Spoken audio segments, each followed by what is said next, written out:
अस्सलामु अलैकुम व रहमतुल्लाहि व बरकातुह। मौलाना साहब, मेरे ख्याल से मुझे नीचे ही बैठना चाहिए और सबको करीब बुला लो। ये तो एक दर्स की शक्ल है। ये क्या ठाट से बैठने का, यहाँ कोई ज़रूरत नहीं इसकी। अल्हम्दुलिल्लाह अल्हम्दुलिल्लाहि हम्दन कसीरन मुबारकन तय्यिबन फ़ीही मुबारकन अलैहि कमा युहिब्बु रब्बुना व यर्दा। व सल्लल्लाहु अला नबिय्यिल मुस्तफ़ा अल मुज्तबा स्वलातन ततीबु बिहल क़ुलूब व तुकशफ़ु बिहल ग़ुमूम वल कुरूब व तुग़फ़रु बिहल ज़ुनूब स्वलातन व सलामन दाइमैन मुतलाज़िमैन इला यौमि जमഇ थक़लैन। अम्मा बाद फ़अऊज़ु बिल्लाहि मिनश शैतानिर रजीम। बिस्मिल्लाहिर रहमानिर रहीम। लक़द जाअकुम रसूलुम मिन अनफुसिकुम अज़ीज़ुन अलैहि मा अनित्तुम हरीसुन अलैकुम bill मुमिनीना रऊफ़ुर Rahim. सदक़ल्लाहुल Maulana Azeem. Respected scholars, memorizers of the Holy Quran, distinguished guests, and those who may be tuning in through alternative means and devices near or far, I greet you all with the greetings of Islam. First of all, my apologies for my delayed arrival. I have a very reasonable excuse, and that is you guys live in the wrong end of the world. It wasn't an easy task today to come across the M62, a journey that would normally take 40-45 minutes, took the best part of 1.5 hours. Allah Rabbul Alameen has provided us with an amazing opportunity, and the opportunity is, as the world waits for the inauguration of the next President of the United States of America, the world is torn between optimism and pessimism. Where will the world go next? Because we live in a world that whatever is global affects the local. We live in a world where we find it difficult to distinguish, separate what is good, what is bad, what is natural, what is unnatural.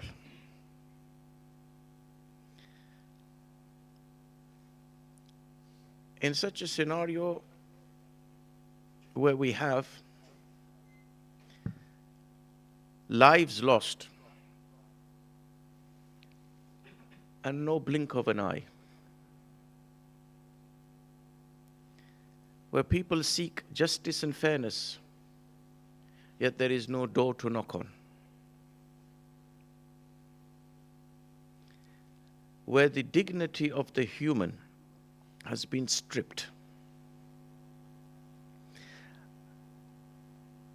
and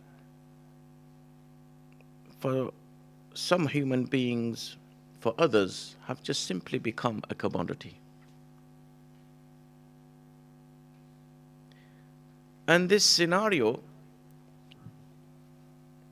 culminates, comes towards an end. Not the end, but towards an end. That in the last year we've had so many elections. And I am aware, consciously aware, that Bradford is quite an exciting place to be in at the time of an election. Probably more of a drama sequel than a Pakistani drama. We've had half the world's population go to vote in the last year. We've had 70 plus countries go to vote. We've had 8 out of 10 of the largest countries of the world go to vote. There's a few countries left, like Canada, a large country. And you've heard the rhetoric that it will now, or should be, or considered to be, taken over. This is the 21st century. Greenland should be taken over. When we have these kinds of questions in a world which is calling itself not modern, not postmodern, liquid modern. Modernity refers to a time where we moved from working on the land, in the fields, to working in factories. That's what we call Industrial Revolution number 1. And you and I will probably see in our lives a very exciting turn of events for Industrial Revolution 5. As artificial intelligence stretches its tentacles across our lives. So as we move, we call that new way of working, new way of thinking, modernity.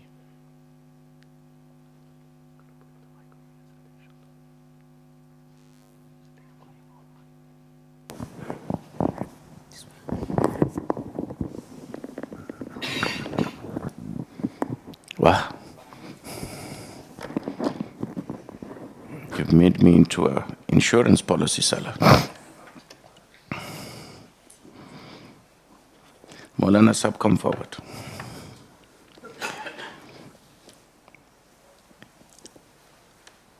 Then we went to a phase which we refer to as post-modernity. Post means after. Postnatal clinic. Those of you who got children will know what I mean. Ante, not auntie as opposite to uncle, A-N-T-E, which means before. Post means after. So after modernity, where we got a bit more advanced, a bit more independent, more thinking by the brain, more reliant on scientific data. Then we come to a stage of liquid modernity, very fluid. Nobody's authority. Question anything and everything you want. Now we live in a world which is called pervasively uncertain. I know I'm in Bradford, so I shall translate that. Very, very uncertain. We don't know what we can do. And the best businesses that will survive this is those who can deal with uncertainty. Because that's the age we live in. Now, in all of this, what is our role? What lessons can we draw upon in the life of the best of creation, sallallahu alaihi wasallam, in order to fulfill our role on the face of this earth? We didn't just reside in Bradford to make a living. We have a role to play as a community, as a believer who fully believes in the absolute truth of the Holy Quran, as a believer who fully believes in the authority of Prophet Muhammad sallallahu alaihi wasallam. If the Prophet Muhammad sallallahu alaihi wasallam came and said, "Innama bu'ithtu mu'allima," I have been sent to educate mankind, take them from where they were to a much better place and develop some realization within them that what is your purpose on the face of this earth? Is it simply to accrue and get more followers on social media? Is it simply to drive a nice car with a personalized number plate? Is it simply to have a big bulging wallet and have a few holiday trips throughout the year? What is our role as a community? And the relevance of this question, Rasul alayhi salatu wasalam taught the world two key problems that the Quraysh had. Problem number one, I am informed that you heard Surah Qaf before my arrival by the first Qari Sahib. Where is Qari Sahib? He's playing hide and seek. Chalo. One of the verses of Surah Qaf is that they were absolutely amazed that people, once they pass away, will be resurrected. That was problem number one. So in a lot of the places of the Holy Quran, the human being is given rational, what we call scientific proofs, to think about the cycle of coming into existence, phasing out, fading away, and coming back into existence. 6 places of the Holy Quran, Allah Rabbul Alameen provides examples of this happening historically. Person, people passed away, brought back to life. The other problem they had, أَجَعَلَ الْآلِهَةَ إِلَهُ وَاحِدًا. 360 deities, idols, become one. They simply could not understand how does 360 equal one. There were 2 key problems the people of Quraysh had. Nowadays, a growing problem is not how 360 equals 1. Nowadays, the growing problem is there is no 1. It's 0. People simply do not believe in ilah anymore. A growing phenomena in the world, to believe in a creator. And as we move forward, and artificial intelligence, I'm assuming you've all heard of artificial intelligence. Otherwise, I'm happy to digress and talk about artificial intelligence.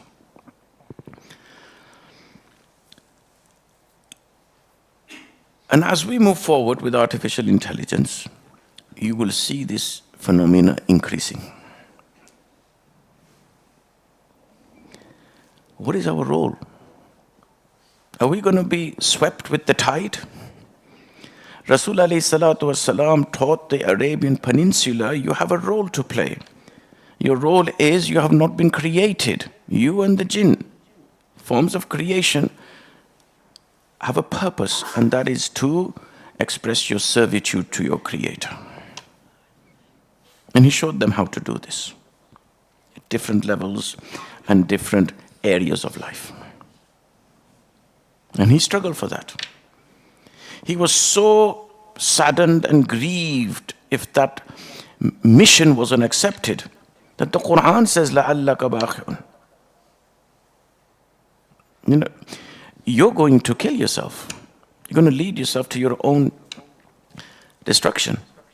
He was just concerned, why are these people not understanding the message that I'm saying to them, that there is a world beyond this, and you're accountable. That is the concept that is being lost. In that scenario, how can we play our role to restore within the human mind the idea what it means to be a human? That's our task. Because we are kuntum khayra ummatin ukhrijat linnas ta'muruna bil ma'ruf wa tanhawna 'anil munkar. Allah bless our Jamaat brothers who remind us every week that we have a role to play to command the good and prevent from the evil. So whilst all these elections are taking place and the world remains holding its breath of what's going to come out of the imminent next president of the United States mouth, which way is the world going to go? We already have, mashallah, alhamdulillah, we have a pause in the situation in Palestine. May Allah prolong it and keep it steadfast and always. We have another war going on in Ukraine and Russia. We have a situation in Sudan. We have a situation in Libya. These are what you know, what's being reported. Do you know there are over 120 conflicts in the world going on? What is it about this human being that loves to shed the blood of another human being? The word insan comes from uns. We're supposed to be collegial to each other. We need some rewiring in our spiritual self. If we have a medical problem, we can either go to our local GP or we can go to what amazingly is referred to as alternative medicine. So we will go to an expert of that line. We have stopped going to an expert of the rewiring of our spiritual nature. We have put to one side the role of a spiritual mentor in our life. Rasul alayhi salatu wassalam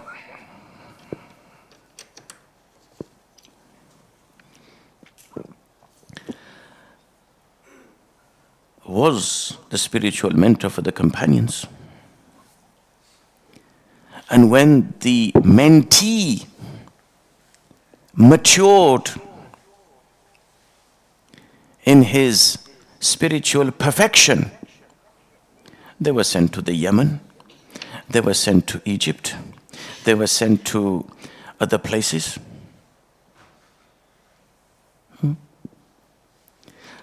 Let me give you some examples of how Rasul alayhi salatu wasalam restored the dignity of humanity.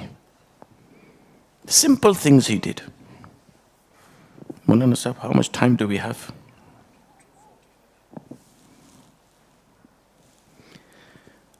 Is that how much time you have? 2:45 is Asr? 3:45. There's lots of Maulana sat here, mashallah, they will tell you maslatu, they can defer Asr Salat. Let's learn some key lessons. One vulnerable community in Makkatul Mukarramah was the slave community. That is not often talked about. If I were to ask people, did you go to school in this country? How many people went to school in this country? Did the rest of you not go to school? So about half of you. This schooling system that we have in the UK is about, just beta, put your hand down now. This schooling system is 154 years old, 1870.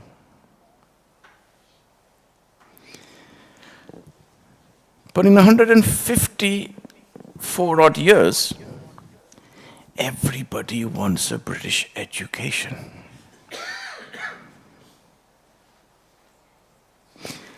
How long is the Darse Nizami of the Darul Uloom system?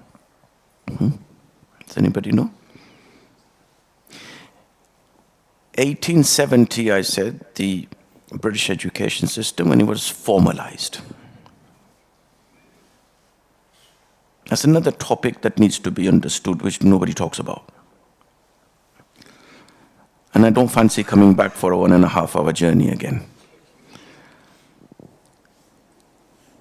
You have a similar time period of Dars-e-Nizami of the Darul Uloom system, give or take. How many people want a Dars-e-Nizami education? Can you see where the dignity of the human is being lost? Because the Dars-e-Nizami system is teaching what Rasul alayhi salatu wasalam taught the companions. And those who are involved in passing that teaching on all have a link through their teachers and their teachers' teachers and that generation to Rasul alayhi salatu wasalam. So let's draw out some lessons. I said one of the communities that was vulnerable in the time of Rasul alayhi salatu wasalam was the slave. The reason why I ask you about who goes to school and who doesn't go to school, because they will teach you about the slave trade. But they won't teach you about the slave trade that was existing in Makkah al-Mukarramah and the Arabian Peninsula. They will teach you about the slave trade that is historically talked about on the Albert Docks in Liverpool. Go and see it. And that UK, Africa, North America. The slave triangle. And Abraham Lincoln came and abolished it. That's the simple overview. There's much more detail to that, by the way. If you want more detail, read the book Roots. Or go on YouTube and type in Roots by Alex Haley. 2 centuries ago, slavery is abolished. Within 2 centuries. Rasul alayhi salatu wasalam abolished slavery 1400 years ago. How did he do that? How did he give dignity to those who were seen subhuman, less than human? Treated so unfairly. Rasul alayhi salatu wasalam, in his life, he freed, liberated 63 slaves. Aisha Siddiqa radiyallahu ta'ala anha freed, liberated 66.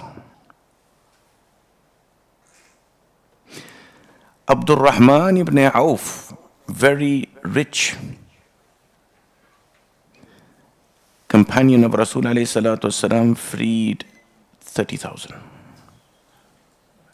Hakim ibn Hizam, a relative of Khadijat al-Kubra radiyallahu ta'ala anha, freed 100.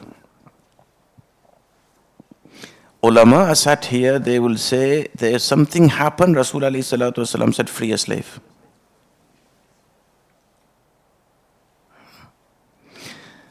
A companion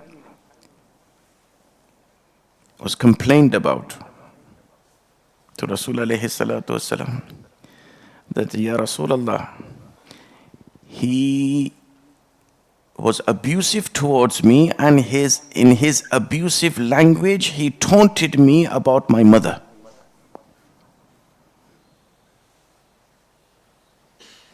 In such a sacred gathering and place, I do not wish to repeat those words.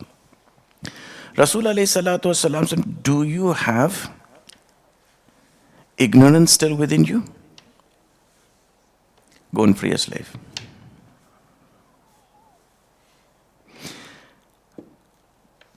That companion, so from we know, somebody has breached their fast in the month of Ramadan. Ya Rasulullah, I did this. Breach my fast. Go and free a slave. I don't have the monies to do this. So the first thing was free them. Quran says, فَكَاتِبُوهُ مِنْ عَلِمْتُمْ فِيهِمْ خَيْرًا.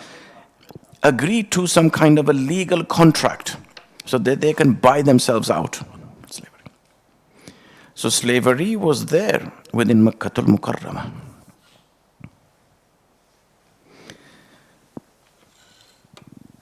Hakim bin Hizam says he was the relative of Khadija al-Kubra.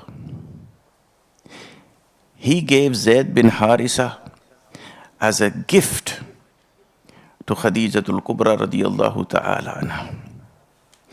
Zayd bin Harisa radiyallahu ta'ala anha, in those days, if you were 8 years old, people matured quickly.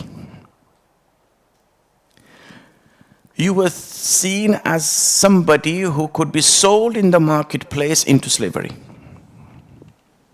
And you had to look after your master.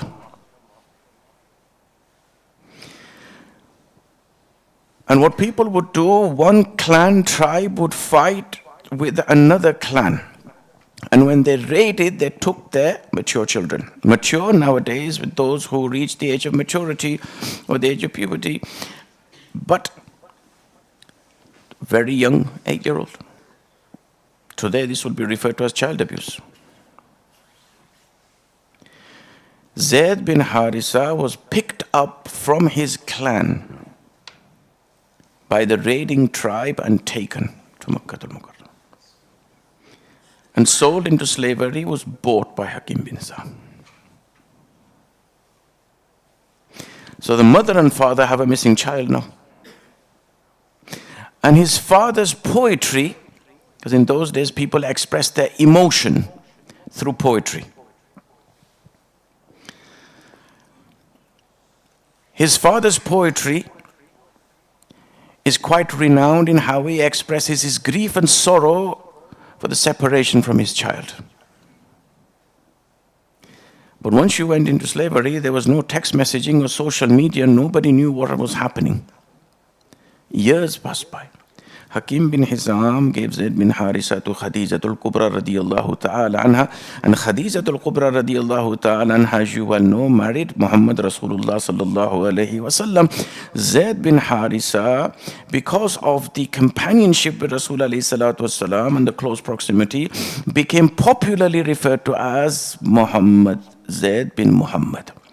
And within the Arab culture, if somebody was sort of adopted, he wasn't referred to as with the father's name, rather it was the adopting parent, like we have nowadays. Whoever is the legal parent on the documentation, not the biological parent, if you adopt, you are referred to the son or daughter of so-and-so. Now, this became the culture. So Zayd bin Harisa has the amazing, blessed companionship of Rasul alayhi salatu wasalam. Becomes known as Zayd bin Muhammad. And he is now a liberated slave. To restore dignity to the human, give the human back his or her dignity. Make them feel special. Rasul alayhi salatu wasalam said to people, clothe them as you clothe them. I mentioned that incident where a companion had sworn at somebody, taunted somebody's mother. Rasul alayhi salatu wasalam, free a slave. Dress the slave as you dress. So people could not see the difference between that companion and his slave that he had liberated. Feed them from what you eat. You may well be thinking, brothers, we don't have slavery nowadays. But I'm suggesting to you, how many people have people working under them? There is simply no slavery. But the lesson to pick out here, people thought slaves were those who worked for you, under you. How many people are managers who have people working under you? Or you're teaching a class. That's people under you. What is your social interaction with such people? That is important to know, because the next generation and the Flowers of the next generations are in the seeds of today, that these radiant faces that you're seeing. Need to be taught when they interact at higher levels within society. That's where Islam is going to spread. And I mentioned elections happening at the same time across Europe. There are movements happening where right-wing parties are coming into power, or the voice is being raised in a more different manner than before. So this Zaid bin Harisa was referred to as Zaid bin Muhammad until Rasul alayhi salatu wasalam received the revelation in Surah Ahzab. Madinatul Munawwara called them by their biological father's name. That is fairer, because that's very important. If you don't know who your fathers are, you have problems in two mas'las. Two big mas'alas are related with your lineage, and that is who you can and cannot marry. In the last half a page of Quran, 4th juz, you have Hurrimat alaykum ummahatukum, a list of people who you cannot marry. Mahram. The other big masla is who you have an Allah-given right to inherit from. If you don't know your lineage, you don't have your right. You will have heard of the name Malcolm X. Does anybody know why he called himself Malcolm X? X is unknown entity. You don't know it. So you will have all gone to school, you all done maths, X equals this or that. Don't worry, I will not ask you about simultaneous equations and the Pythagoras theorem.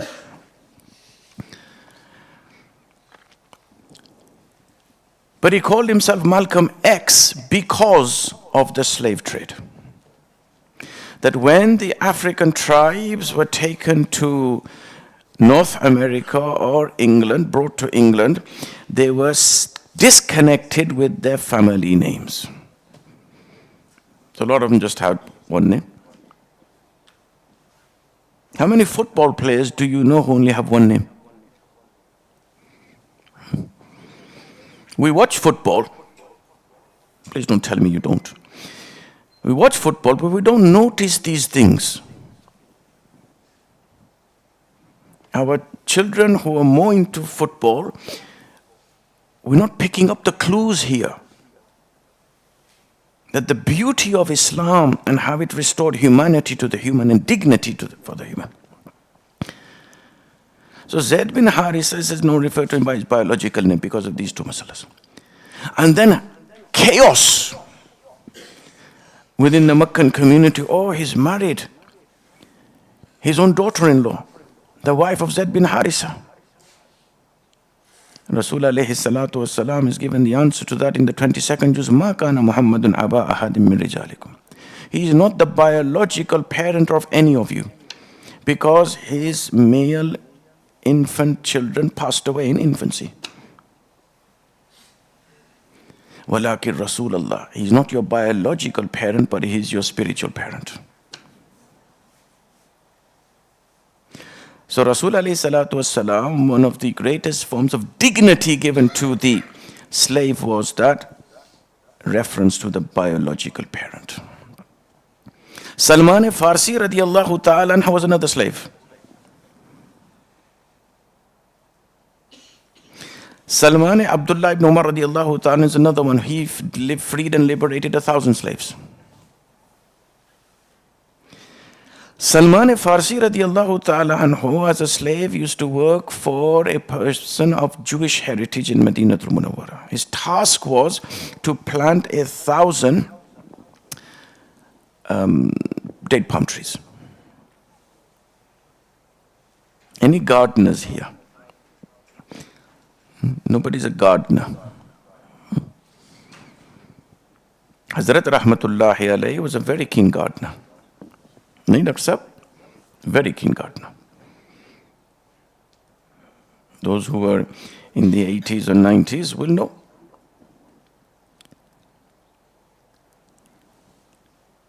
And in planting trees, there's a big sadaqah jariyah.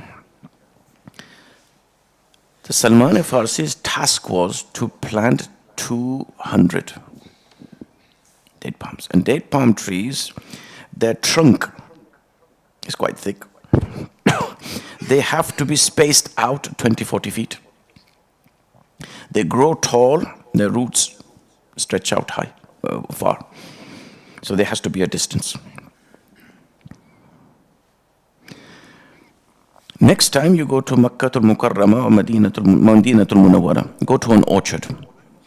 Don't just go to Bin Dawood and get your khajur and dates and back. Go and do some adventures. Go to an orchard. Go and see how the process is done. 200 date palm trees is no small job. Rasul alayhi salatu wasalam did those 200 himself for him. And he had to give 40 coins because the master thought, when is this task going to be completed and when is this individual going to be liberated? Forms of slavery are very different from one period of history to another period of history. If you're not shackled, then the slavery is another form. Then it may change as time changes.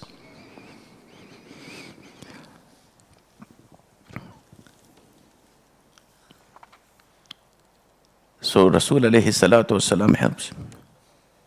And also gave the 40 gold coins to free him.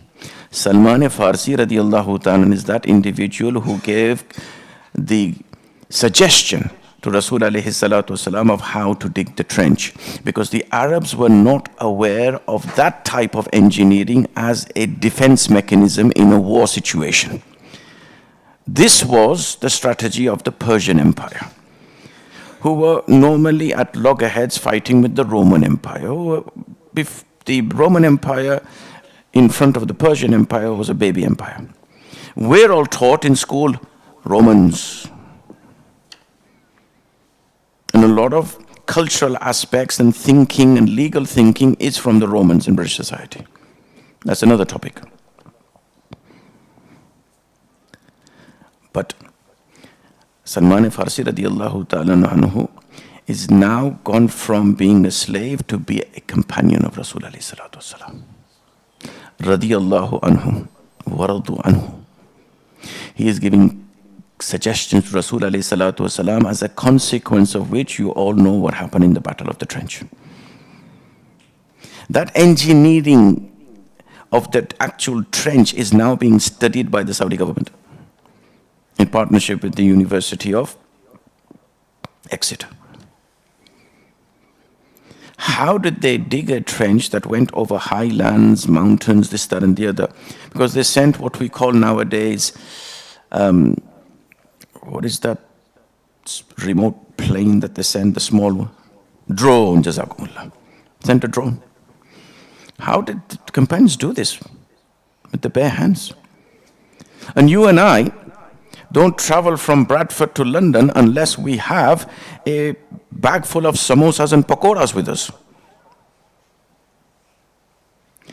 They went with dates. When the dates finished, they started sharing them. And when they finished the dates, they started sucking on the date stone. We don't even do that in Ramadan, when we become holiest of the holy. This is why they are radiallahu anhu. So Salman Farsi radiallahu anhu. Bilal radiallahu ta'ala anhu, also a slave. You know that. The link with Habasha was through the slave trade, commercial trade, family connections. There was the first hijrah. It was Christian territory, religious territory. One of 4 territories in the history of Christianity that was like a bit of a headquarters for Christianity. Bilal radiallahu ta'ala anhu says himself, I was in Makkatul Mukarrama unaware of what is happening outside. My life was all about serving my master. And that involved 7 days a week, from the moment I was awake to the moment I was allowed to go to sleep, to serve my master. One day, I became very ill. And I was just simply not fit enough to do any work. And at night, I just fell asleep. It was a cold wintry night, and those who've traveled to Arabia or across the North African belt, across the MENA countries, Middle East and North African region, it's a biting cold. You need to protect yourself. Says, I just fell asleep. My master came, kicked me, gave me a mouthful, and told me to go into the courtyard, mill the grains so that the food for next day can be prepared. And as a punishment, I was sent out in the bitter cold, and my upper garment top was taken off me. I wasn't well. Brothers, you and I, if we simply have a headache, we can't function. If we have man flu, it's like the day of judgment. He was simply unable to do anything. So he was working away, cursing his own fate, that where am I, what am I doing? There's a knock at the door. So that I opened the door. There's a man there, a young man. Healthy, lean young man with a radiant smile on his face, and he's looking at me and he's asking me, why are you crying? He said, to that, in my fit of anger and self-pity mode, I said to him, what do you care?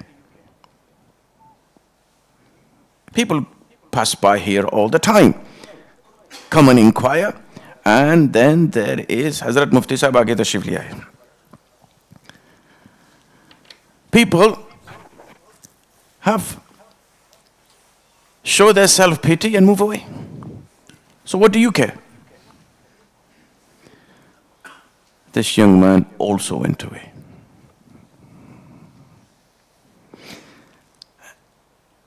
Bilal radiallahu anhu said, there you go. Another wanderer passes by with false pity and moves on. But there's a knock at the door again soon. It says, the same young man is at the door. Gleeful smile on his face.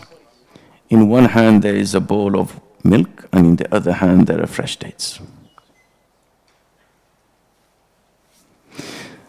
We are today unaware of the properties of real milk.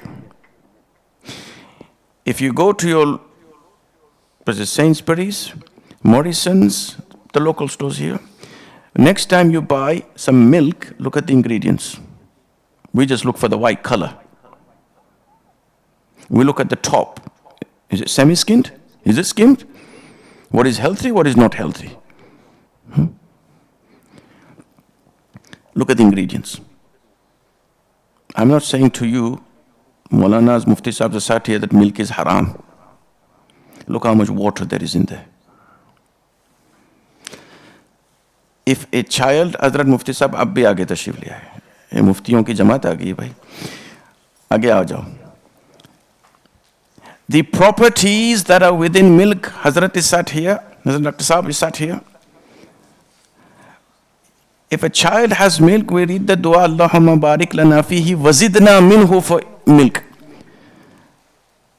Wazidna minhu, and give us blessing in this milk and increases.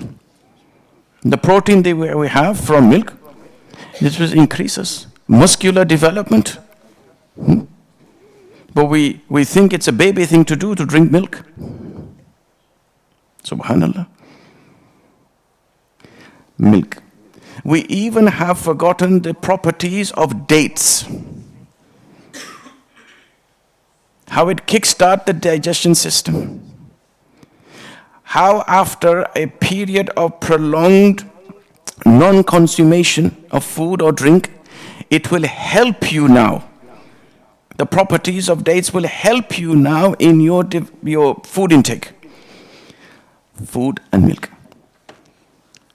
Bilal radiallahu ta'ala anhu is absolutely amazed, a gleeful smile. Somebody actually showing me some love. He takes it with a warm embrace, said, you rest and go to sleep. So once again Bilal says, I began to scold. What do you mean? Go to sleep. Who's going to do this work? My master will once again scold me and abuse me.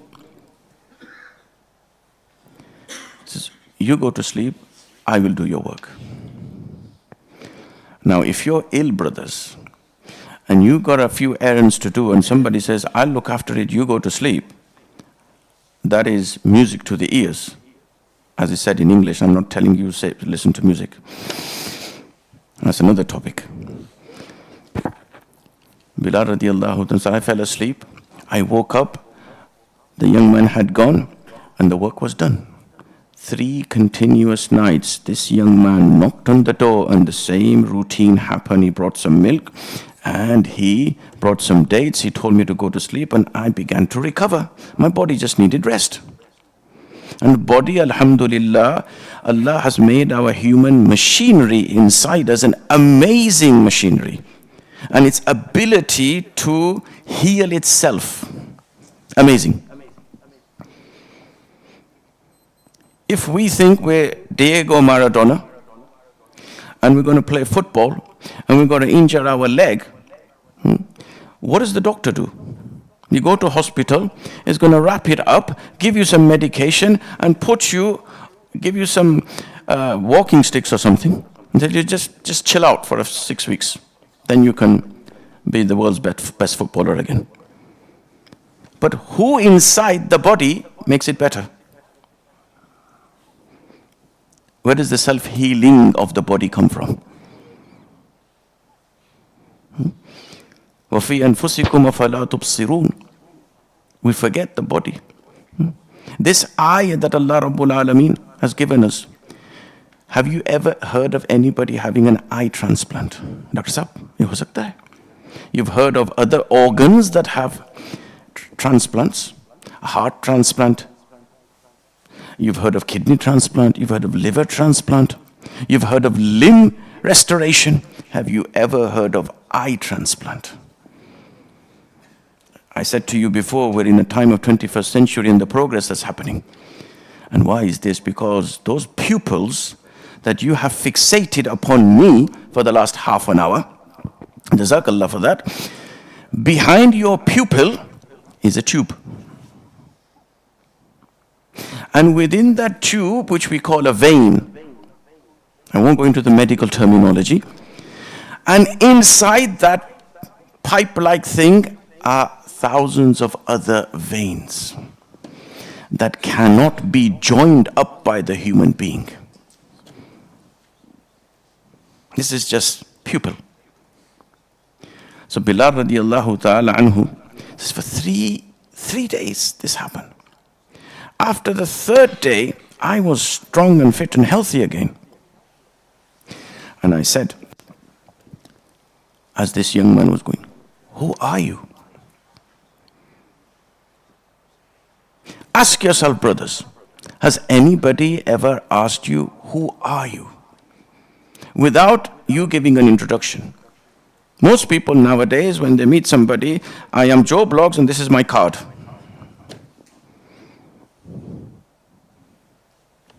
Allahu Akbar. For 3 days, this individual is showing the utmost love, compassion for a human being who is a slave.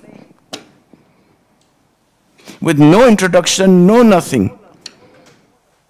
No return for any favor. And he had to ask, who are you?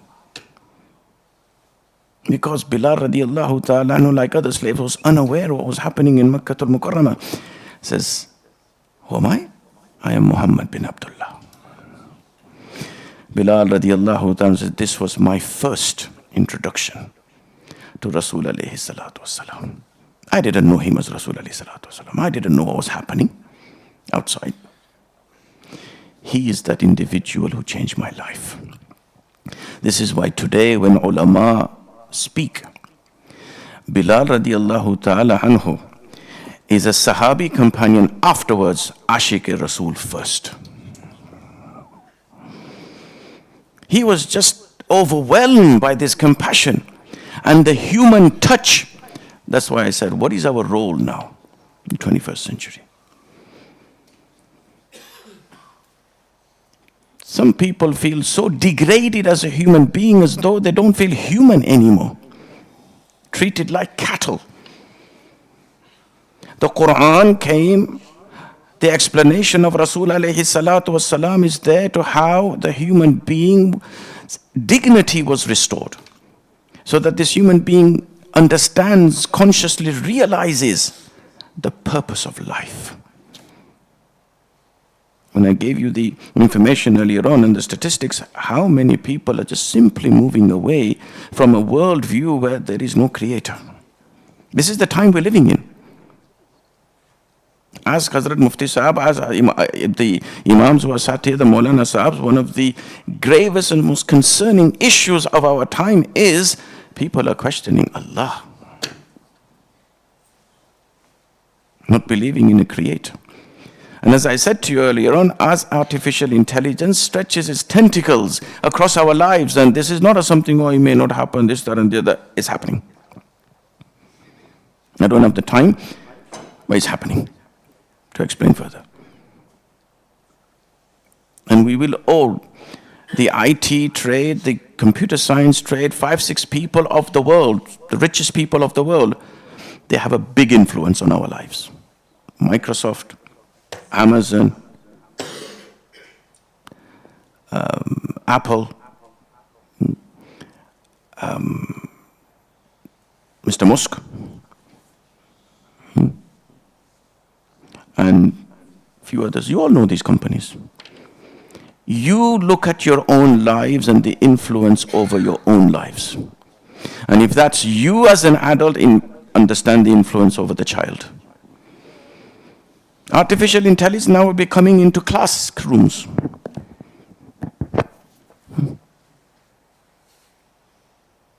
Imagine Hazrat Mufti Sahib is sat here, Maulana sat here, tomorrow somebody is going to ask Masla to Mufti Sahib here and Mufti Shahabuddin Sahib here, can we do a virtual Hajj? It's too expensive to go to Hajj.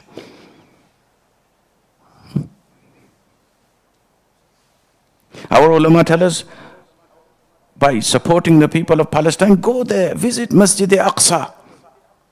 Sit with the people. They are so happy just that you visit there. Tomorrow somebody says, oh Mufti Sahib, I'm a bit concerned about my safety there. Is it okay if I have these Oculus, those virtual reality glasses basically, where you feel you're actually in Jerusalem walking the streets? And I've tried this, by the way. I know what I'm talking about. And the marketization and the commercialization of these things, and Mufti Sahib is thinking, yeah, Hidayah doesn't have this masala, Allama Aini doesn't have this masala, Ibn Hajar doesn't have this masala. Where are these masail coming from? Hazrat Maulana is sat here, mashallah, in the corner. We may be smiling and laughing now, these will be the masail our kids will be asking. Because when the world forgets, who are they? That's when it becomes fuzzy. That's why I said there's an uncertainty in this world. And one of the key is how Rasul alayhi salatu wasalam gave the dignity of humanity back to the slaves. So Bilal radiallahu ta'ala is the time of his death, and there are plenty of stories of Bilal radiallahu ta'ala. People are seeing him, he's combing his hair, he's putting the best of clothes on. People think, what is he preparing for? People are asking, what are you preparing for, Bilal? And he says, I'm preparing for my death. غَدًا نَلْقَى الْأَحِبَّةِ مُحَمَّدًا وَأَصْحَابَهُ. Tomorrow I'm going to meet Muhammad sallallahu alayhi wasallam and his companions. Ya Allah. Can you imagine, brothers, we're on our deathbed and we're saying, tomorrow I'm going to meet Hazrat Rahmatullahi alayhi. I'm going to meet Hazrat Shaykh Rahmatullahi alayhi. I'm going to meet Rasul alayhi salatu wasalam. I'm going to meet this name Abu Huraira, who's so many hadiths I have heard in my life. I'm going to read Abdullah ibn Umar. I'm going to meet my mother Aisha Siddiqa radiallahu ta'ala anha. If that is our state on our deathbed, brothers, wallahi mubarak to you. This is Bilal radiallahu ta'ala anhu. One act of humanity changed Bilal radiallahu ta'ala. We as a Muslim community will need to re-engage. Maulana, आपके पौने 3 तो हो गए. कल के असर की बात है या आज के असर की बात है? मुफ्ती साहब आ गए, अभी तो फतवा मिल सकता है भाई. We need to re-engage with the simplest lesson of Rasul alayhi salatu wasalam, how he changed. The mustashrikun, those who study the Orientalists, who study Islam but not Muslim. One of the key writers of the seerah of Rasul alayhi salatu wasalam, who studied the scene, he studied the seerah, studied historical texts, writes about Makkah, writes about Medina. He says, well, I have a question. How did this man change Arabian Peninsula in just over 2 decades? Comes from a poor background, no knowledge. How did he change people from the worst of the worst to the best of the best? How did he do this? And the only conclusion he could come, the logical conclusion, he didn't rule over people. He didn't rule over territory and geography. This man ruled over the hearts of people. Because he gave the humanity the dignity of humanity. He treated each one as the human. He was jovial. Imam Bukhari rahmatullahi alayhi in his Sahih has a whole chapter on how to be gentle with people. What does being gentle mean? How is compassion showed? He has a whole chapter, book on Kitabul Adab. Our religion teaches us how to win the hearts and minds game. The problem is, like I said to you earlier on, we are well into the 154 years of the development of what is today called the national curriculum, but we are unaware of the equal amount of time development of the Dars-e-Nizami. That gave the humanity to the human. This one is developing the cognitive intellectual ability. The Islamic education system was all about both. And to compound the problem, we equally have moved away from having a spiritual mentor. This human being thinks, I'm independent now. Everybody thinks they have an opinion. The Quran says, he thinks he says, I've got an opinion. And my opinion matters. This is what social media has done. Democratization of space. Allahu Akbar. Brothers, the seerah is teaching us that Allah Rabbul Alameen, through His Prophet, taught us what it means to be a human. His seerah is blessed with examples. He won the hearts and mind games of Arabia. And I said to you earlier on, this last year was all about half the world's population going to vote. And they feel brilliant. Oh, I have a vote. Freedom. What freedom means in Islam is another lecture. But it took me 1.5 hours, for the 3rd time I'm saying this to you, to come here today. Allah keep us firmly following the Quran and Hadith. The dua of Rasul alayhi salatu wassalam is Allahumma arini al-haqqa haqqa. Show me the truth as it is. How many times you're listening to the news and you think, is this true? Whose version of event is this? If the eye is not trained because it's not blessed by the nur of Quran and Hadith, we will fall for it. Allah Rabbul Alameen grant us the ability to see the truth as it is and follow it. Allah grant us the ability to see falsehood, lies, deceit and deception as they are, and grant us the ability to stay away from it. Wa akhiru ta'wan alhamdulillah rabbil alamin. Maulana maaf कीजिए, दुआ तो मैं नहीं कर सकता, बड़े बड़े वड्डे वड्डे बुजुर्ग बैठे भाई इधर. I took my glasses off. Hazrat